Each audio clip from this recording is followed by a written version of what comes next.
Hey guys, Kurt from Vhedia here. Just a quick video to show you how you can do force update on your Vhedia M series head unit. For example, you're trying to update your head unit and you got your USB plugged in or the head unit doesn't read the USB flash drive, doesn't show the prompt to update. We can do force update method. So as well, if some of the touch buttons doesn't work right on this side and some part of the screen doesn't work, when you got a black screen, like the head unit has a backlight but there's nothing on the screen showing. So there are two ways to do the force update method. And for this first one, if the issue is that the head unit just does not recognize the USB flash drive, just simply plug it in, remain it plugged in on the head unit, then swipe down from the top.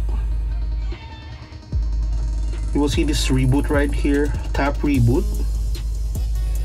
And then while the head unit is rebooting, simply swipe back and forth like this one until it restarts. Then you will see there detected, and then the update will start. So after that, just wait for the update to finish, and that should be it.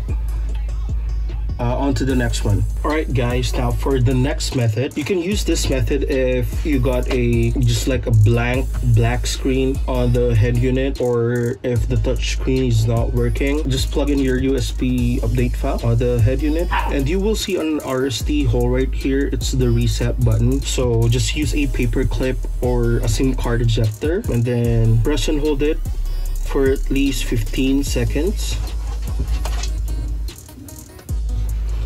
Then while it's rebooting, swipe back and forth on the screen, release the button,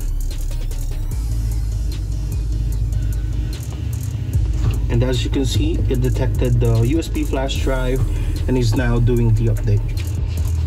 So yeah, just need to wait it out, let the head unit do the update, and then you're good.